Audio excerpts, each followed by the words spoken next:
Hi guys, welcome back to our YouTube channel. After a long gap, we are discussing about the pure subject which was central government recently introduced the 8th pay commission, which is happening from 2026, which are going to implement. So we are discussing about this content today and what are the issues and what are the implementations and what are the matter regarding about the 8th pay commission. So before deeping dive into the video, please do subscribe our YouTube channel for this kind of content and let's deep dive into the video. So మనకు first pay commission అనేది 1946 లో implement అయింది. So అక్కడ నుంచి మొదలు పెట్టుకుంటే ఇప్పటి వరకు మనకు స్వతంత్రం వచ్చినప్పటి నుంచి ఇప్పటి వరకు మొదలు పెట్టుకుంటే దాదాపు 7 పే కమిషన్స్ అనేవి వెళ్ళిపోయినాయి. ఇప్పుడు ఇంప్లిమెంట్ అయ్యేది 8th pay commission. So 7th pay commission కి చైర్మన్ ఏకే మథుర్ అనే అతను హీఈస్ అ జస్టిస్. ఆయన చైర్మన్ గా 7th పే కమిషన్ కి నిర్వహించండు. He's done his duties. So ఇప్పుడు 8th పే కమిషన్ కి ఈ పే కమిషన్ లో దాదాపు 3 మెంబర్స్ ఉంటారు. ఈ కాంపోజిషన్ లో 3 మెంబర్స్ ఉంటారు. 1 చైర్మన్, దాని తర్వాత ఇంకోటి పార్ట్ టైం ఒక మెంబర్ ఉంటారు. దాని తర్వాత ఇంకో మెంబర్ సెక్రటరీగా ఉంటారు. సో ఇప్పుడు 8th పే కమిషన్ కి ఫర్ ద ఫస్ట్ టైం గుర్తుపెట్టుకోవాల్సిన విషయం ఏంటంటే for the first time female ఒక లేడీ చైర్మన్ ని హెడ్ చేయబోతుంది. సో ఆ పేరు వచ్చేసరికి రంజనా ప్రకాష్ దేశాయ్ అని చెప్పేసి ఒక లేడీ, షీఈస్ ఎ జస్టిస్. ఓకేనా. సో దాని తర్వాత మనకు ఒక పార్ట్ టైం మెంబర్ ఉంటారు. దాని తర్వాత ఒక మినిస్ట్రీ సెక్రటేరియట్ నుంచి అంటే ఒక ఐఏఎస్ ఆఫీసర్ ఉంటారు.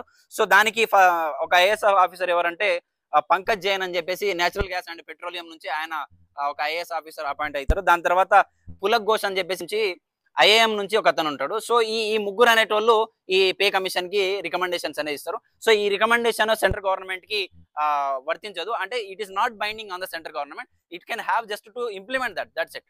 సో ఇప్పుడు వీళ్ళు చెప్పే రికమెండేషన్స్ ఏంటంటే ఇంతకు ముందు 7th పే కమిషన్ లో ఒక ప్యూన్ కి సెంట్రల్ గవర్నమెంట్ లో ఒక ప్యూన్ కి ఒక జీతం ఎంత అంటే 18,000 రూపీస్ ఉండే. కాకపోతే ఇప్పుడు ఈ 8th పే కమిషన్ లో దాదాపు 56,000 రూపీస్ వరకు వచ్చింది. సో ఇది స్కేల్ 1 అని చెప్పేసి చెప్తారు. దీంట్లో దాదాపు 26, 27, 28, 30 స్కేల్స్ వరకు ఉంటుంది. సో దీంట్లో ఇప్పుడు ఫస్ట్ ఒక ప్యూన్ కి మాత్రమే ఇంత జీతం వస్తే ఒక ఎస్పీకి ఒక డిఎస్పీకి ఎంత పైసలు వస్తుంది అంటే ఇంతకు ముందు 56,000 రూపీస్ ఏమో వచ్చేది. కాకపోతే ఇప్పుడు 1,50,000 రూపాయల వరకు చేంజ్ రావడం వచ్చేసి చెప్తున్నారు. ఇంకా ఇది డిసైడ్ అవ్వలేదు. ఇది ఫిట్మెంట్ ఫ్యాక్టర్ అని చెప్పేసి చెప్తారు దీనికి. సో ఈ ఫిట్మెంట్ ఫ్యాక్టర్ ఎంత ఉంటుంది అంటే దాదాపు 2.3% టు 3.6% వరకు ఉండొచ్చు అని చెప్పేసి చెప్తున్నారు. So this is just a proposal. It is not implemented at. So we have to discuss on this on the future. So this is what the thing and this is what happening in the 8th pay commission. So what are the consequences for this? So ఇంత జీతభత్యాలు ఇస్తే ఒక మనిషికి దాదాపు ఒక peon కి 46,000 ఇస్తే ఒక గవర్నమెంట్ ఒక ప్రైవేట్ ఉద్యోగి కాస్ట్ కూడా అంతే. ఒక 5 సంవత్సరాల ఎక్స్పీరియన్స్ ఉన్న మనిషికి కూడా అంత జీతాలు ఇవ్వరు. సో కాకపోతే ఈ గవర్నమెంట్ ఇంత జీతాలు వాళ్ళకి ఇచ్చేసరికి దీనివల్ల ఫిజికల్ బర్డన్ అంటే గవర్నమెంట్ కి చాలా ఇబ్బందులు అవుతాయి. సో ఈ ఏదైతే బర్డన్ ఉందో, ఈ ఏదైతే జీతం ఉందో సెంట్రల్ గవర్నమెంట్ లో అట్మోస్ట్ ఎంప్లాయ్మెంట్ కెపాసిటీ ఎంత అంటే 50 లక్షల మంది కెపాసిటీ సెంట్రల్ గవర్నమెంట్ లో ఎంప్లాయీస్. దాని తర్వాత 65 lakhs పీపుల్, 65 లక్షల మంది పెన్షన్ ఇవ్వాలా. సో ఇంతమందికి పైసలు ఇచ్చుకుంటా పోతే మనం కట్టే ట్యాక్స్ అంతా వాళ్ళకే వెళ్ళిపోతుంది. ఇది నెగిటివ్ ఉంది. ఈ central government this have to understand and they work up on this.